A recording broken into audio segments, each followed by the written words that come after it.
बिस्मिल्लाह रहमान रहीम। अस्सलाम वालेकुम। सही बुखारी हदीस नंबर 8। रसूलुल्लाह सल्लल्लाहु अलैहि वसल्लम ने फरमाया, इस्लाम की बुनियाद 5 चीजों पर कायम की गई है। अव्वल गवाही देना कि अल्लाह के सिवा कोई माबूद नहीं और बेशक हजरत मोहम्मद सल्लल्लाहु अलैहि वसल्लम अल्लाह के सच्चे रसूल हैं, और नमाज कायम करना और ज़कात अदा करना और हज करना और रमजान के रोजे रखना। सही बुखारी हदीस नंबर 9। आप सल्लल्लाहु अलैहि वसल्लम ने फरमाया कि ईमान की 60 से कुछ ऊपर शाखें हैं और हया भी ईमान की एक शाख है। सही बुखारी हदीस नंबर 10। आप सल्लल्लाहु अलैहि वसल्लम ने फरमाया, मुसलमान वो है जिसकी जबान और हाथ से मुसलमान बचे रहें, और मुहाजिर वो है जो उन कामों को छोड़ दे जिनसे अल्लाह ने मना फरमाया। सही बुखारी हदीस नंबर 11। लोगों ने पूछा, या रसूलुल्लाह कौन सा इस्लाम अफजल है? तो नबी करीम सल्लल्लाहु अलैहि वसल्लम ने फरमाया, वो जिसके मानने वाले मुसलमानों की जबान और हाथ से सारे मुसलमान सलामती में रहें। सही बुखारी हदीस नंबर 12। एक दिन एक आदमी ने हजरत सल्लल्लाहु अलैहि वसल्लम से पूछा कि कौन सा इस्लाम बेहतर है? फरमाया, ये कि तुम खाना खिलाओ और जिसको पहचानो उसको भी और जिसको ना पहचानो उसको भी, अलगर्ज सबको सलाम करो। सही बुखारी हदीस नंबर 13। हजरत सल्लल्लाहु अलैहि वसल्लम ने फरमाया, तुम में से कोई शख्स ईमानदार न होगा जब तक अपने भाई के लिए वो ना चाहे जो अपने नफ्स के लिए चाहता है। सही बुखारी हदीस नंबर 14। बेशक रसूल करीम सल्लल्लाहु अलैहि वसल्लम ने फरमाया, कसम है उस जात की जिसके हाथ में मेरी जान है, तुम में से कोई भी ईमानदार न होगा जब तक मैं उसके लिए उसके वालिद और औलाद से भी ज्यादा उसका महबूब न बन जाऊं। सही बुखारी हदीस नंबर 15। हजरत सल्लल्लाहु अलैहि वसल्लम ने फरमाया, तुम में से कोई शख्स ईमानदार न होगा जब तक उसके वालिद और उसकी औलाद और तमाम लोगों से ज्यादा उसके दिल में मेरी मोहब्बत न हो जाए। सही बुखारी हदीस नंबर 16। वो नबी करीम सल्लल्लाहु अलैहि वसल्लम से आपने फरमाया, 3 खसलतें ऐसी हैं जिसमें ये पैदा हो जाएं, उसने ईमान की मिठास को पा लिया। अव्वल ये कि अल्लाह और उसका रसूल उसके नजदीक सबसे ज्यादा महबूब बन जाएं। दूसरे ये कि किसी इंसान से महज अल्लाह की रजा के लिए मोहब्बत रखे। तीसरे ये कि वो कुफर में वापस लौटने को ऐसा बुरा जाने जैसा कि आग में डाले जाने को बुरा जानता है। सही बुखारी हदीस नंबर 17। आपने फरमाया, अंसार से मोहब्बत रखना ईमान की निशानी है और अंसार से कीना रखना नफाक की निशानी है। सही बुखारी हदीस नंबर 18। अबादा बिन सामित रजी अल्लाह ताला ने जो बदर की लड़ाई में शरीक थे और लैलतुल उक़बा के 12 नकीबों में से थे, फरमाते हैं कि रसूलुल्लाह सल्लल्लाहु अलैहि वसल्लम ने उस वक्त जब आपके गिर्द सहाबा की एक जमात बैठी हुई थी, फरमाया कि मुझसे बैत करो उस बात पर कि अल्लाह के सिवा किसी को शरीक न करोगे, चोरी न करोगे, जिना न करोगे, अपनी औलाद को कत्ल न करोगे और न अमदन किसी पर कोई ना हक बहतान बांधोगे और किसी भी अच्छी बात में खुदा की नाफरमानी न करोगे। जो कोई तुम में इस अहद को पूरा करेगा तो उसका सवाब अल्लाह के जिम्मे है, और जो कोई इन बुरी बातों में से किसी का इर्तिकाब करे और उसे दुनिया में इस्लामी कानून के तहत सजा दी जाएगी तो ये सजा उसके गुनाहों के लिए बदला हो जाएगी। और जो कोई उनमें से किसी बात में मुब्तला हो गया और अल्लाह ने उसके गुनाह को छुपा लिया तो फिर उसका मामला अल्लाह के हवाले है, अगर चाहे माफ करे और अगर चाहे सजा दे दे। अबादा कहते हैं कि फिर हम सब ने इन सब बातों पर आप सल्लल्लाहु अलैहि वसल्लम की बैत कर ली। सही बुखारी हदीस नंबर 19।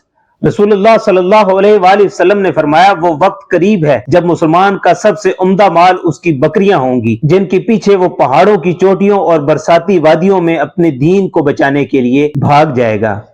सही बुखारी हदीस नंबर 20। रसूलुल्लाह सल्लल्लाहु अलैहि वसल्लम लोगों को किसी काम का हुक्म देते तो ऐसा ही काम होता जिसके करने की लोगों में ताकत होती। इस पर सहाबा कराम रजी अल्लाह ताला अन्हुम ने अर्ज किया कि या रसूलुल्लाह, हम लोग तो आप जैसे नहीं हैं, आप तो मासूम हैं और अल्लाह पाक ने आपकी अगली पिछली सब लग़ज़ें माफ फरमा दी हैं, इसलिए हमें अपने से कुछ ज्यादा इबादत करने का हुक्म फरमाइए। ये सुनकर आप नाराज हुए, हत्ता के खफगी आपके चेहरे मुबारक पर जाहिर होने लगी। फिर फरमाया कि बेशक मैं तुम सबसे ज्यादा अल्लाह से डरता हूं और तुम सबसे ज्यादा उसे जानता हूं, बस तुम मुझसे बढ़कर इबादत नहीं कर सकते। सही बुखारी हदीस नंबर 21। आप सल्लल्लाहु अलैहि वसल्लम ने फरमाया, जिस शख्स में ये 3 बातें होंगी वो ईमान का मजा पा लेगा। एक ये कि वो शख्स जिसे अल्लाह और उसका रसूल उनके माँ सिवा से ज्यादा अजीजों, और दूसरे ये कि जो किसी बंदे से महज अल्लाह ही के लिए मोहब्बत करे, और तीसरी बात यह कि जिसे अल्लाह ने कुफर से निजात दी हो फिर दोबारा कुफर इख्तियार करने को वो ऐसा बुरा समझे जैसा आग में गिर जाने को बुरा जानता है। सही बुखारी हदीस नंबर 22। آپ صلی اللہ علیہ وآلہ وسلم نے فرمایا جب جنتی جنت میں اور دوزخی دوزخ میں داخل ہو جائیں گے، اللہ پاک فرمائے گا جس کے دل میں رائی کے دانے کے برابر بھی ایمان ہو اس کو بھی دوزخ سے نکال لو۔ تب ایسے لوگ دوزخ سے نکال لیے جائیں گے اور وہ جل کر کوئلے کی طرح سیاہ ہو چکے ہوں گے، پھر زندگی کی نہر میں یا بارش کے پانی میں ڈالے جائیں گے۔ یہاں راوی کو شک ہو گیا کہ اوپر کے راوی نے کون سا لفظ استعمال کیا ہے۔ اس وقت وہ دانے کی طرح اگ آئیں گے جس طرح ندی کے کنارے دانے اگاتے ہیں۔ کیا تم نے نہیں دیکھا کہ دانا زردی مائل پیج در پیج نکلتا ہے؟ صحیح بخاری حدیث نمبر 23۔ رسول اللہ صلی اللہ علیہ وآلہ وسلم نے فرمایا کہ میں ایک وقت سو رہا تھا، میں نے خواب میں دیکھا کہ لوگ میرے سامنے پیش کیے جا رہے ہیں اور وہ کرتے پہنے ہوئے ہیں، کسی کا کرتا سینے تک ہے اور کسی کا اس سے نیچے۔ پھر میرے سامنے عمر بن خطاب لائے گئے، ان کے بدن پر جو کرتا تھا اسے وہ گھسیٹ رہے تھے، یعنی ان کا کرتا زمین تک نیچے تھا۔ صحابہ رضی اللہ تعالی عنہ نے پوچھا کہ یا رسول اللہ اس کی کیا تعبیر ہے؟ آپ نے فرمایا اس سے دین مراد ہے۔ صحیح بخاری حدیث نمبر 24۔ ایک دفعہ رسول اللہ صلی اللہ علیہ وآلہ وسلم ایک انصاری شخص کے پاس سے گزرے، اس حال میں کہ وہ اپنے ایک بھائی سے کہہ رہے تھے کہ تم اتنی شرم کیوں کرتے ہو؟ آپ نے اس انصاری سے فرمایا کہ اس کو اس کے حال پر رہنے دو، کیونکہ حیا بھی ایمان ہی کا ایک حصہ ہے۔ صحیح بخاری حدیث نمبر 25۔ رسول اللہ صلی اللہ علیہ وآلہ وسلم نے فرمایا مجھے اللہ کی طرف سے حکم دیا گیا ہے کہ لوگوں سے جنگ کرو اس وقت تک کہ وہ اس بات کا اقرار کر لیں کہ اللہ کے سوا کوئی معبود نہیں ہے، اور یہ کہ محمد صلی اللہ علیہ وآلہ وسلم اللہ کے سچے رسول ہیں، اور نماز ادا کرنے لگیں اور زکوٰۃ دیں۔ جس وقت وہ یہ کرنے لگیں گے تو مجھ سے اپنے جان و مال کو محفوظ کر لیں گے سوائے اسلام کے حق کے، رہا ان کے دل کا حال تو ان کا حساب اللہ کے ذمہ ہے۔ صحیح بخاری حدیث نمبر 26۔ رسول اللہ صلی اللہ علیہ وآلہ وسلم سے دریافت کیا گیا کہ کون سا عمل سب سے افضل ہے؟ آپ صلی اللہ علیہ وآلہ وسلم نے فرمایا اللہ اور اس کے رسول پر ایمان لانا۔ کہا گیا کہ اس کے بعد کون سا؟ آپ نے فرمایا کہ اللہ کی راہ میں جہاد کرنا۔ کہا گیا پھر کیا ہے؟ آپ نے فرمایا حج میں برور۔ صحیح بخاری حدیث نمبر 27۔ رسول اللہ صلی اللہ علیہ وآلہ وسلم نے چند لوگوں کو کچھ عطیہ دیا اور ساتھ وہاں موجود تھے۔ وہ کہتے ہیں کہ رسول اللہ صلی اللہ علیہ وآلہ وسلم نے ان میں سے ایک شخص کو کچھ نہ دیا، حالانکہ وہ ان میں مجھے سب سے زیادہ پسند تھا۔ میں نے کہا حضور آپ نے فلاں کو کچھ نہ دیا، حالانکہ میں اسے مومن گمان کرتا ہوں۔ آپ نے فرمایا مومن یا مسلمان؟ میں تھوڑی دیر چپ رہ کر پھر پہلی بات دہرانے لگا۔ حضور صلی اللہ علیہ وآلہ وسلم نے بھی دوبارہ وہی جواب دیا۔ پھر آپ صلی اللہ علیہ وسلم نے فرمایا کہ اے سعد، باوجود یہ کہ ایک شخص مجھے زیادہ عزیز ہے، پھر بھی میں اسے نظر انداز کر کے کسی اور دوسرے کو اس خوف کی وجہ سے یہ مال دے دیتا ہوں کہ وہ اپنی کمزوری کی وجہ سے اسلام سے پھر جائے اور اللہ اسے آگ میں اوندھا ڈال دے۔ اس حدیث کو یونس، صالح، معمر اور زہری کے بھتیجے عبداللہ نے زہری سے روایت کیا ہے۔ صحیح بخاری حدیث نمبر 28۔ ایک آدمی نے رسول اللہ صلی اللہ علیہ وآلہ وسلم سے پوچھا کون سا اسلام بہتر ہے؟ آپ صلی اللہ علیہ وآلہ وسلم نے فرمایا کہ کھانا کھلائے اور ہر شخص کو سلام کرے، خواہ اس کو جانتا ہو یا نہ جانتا ہو۔ صحیح بخاری حدیث نمبر 29۔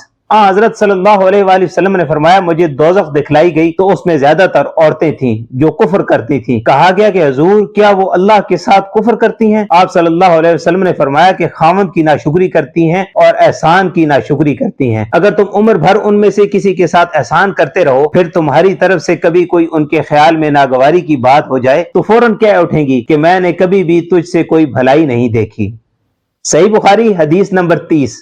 میں اس شخص حضرت علی رضی اللہ تعالیٰ عنہ کی مدد کرنے کو چلا، راستے میں مجھ کو ابو بکرہ ملے۔ پوچھا کہاں جاتے ہو؟ میں نے کہا اس شخص حضرت علی رضی اللہ تعالیٰ عنہ کی مدد کرنے کو جاتا ہوں۔ ابو بکرہ نے کہا اپنے گھر کو لوٹ جاؤ، میں نے حضرت صلی اللہ علیہ وآلہ وسلم سے سنا ہے آپ فرماتے تھے جب دو مسلمان اپنی اپنی تلواریں لے کر بھڑ جائیں تو قاتل اور مقتول دونوں دوزخی ہیں۔ میں نے عرض کیا یا رسول اللہ قاتل تو خیر ضرور دوزخی ہونا چاہیے، مقتول کیوں؟ فرمایا وہ بھی اپنے ساتھی کو مار ڈالنے کی حرص رکھتا ہے، موقع پاتا تو وہ اسے ضرور قتل کر دیتا، دل کے عزم سمیم پر وہ دوزخی ہوا۔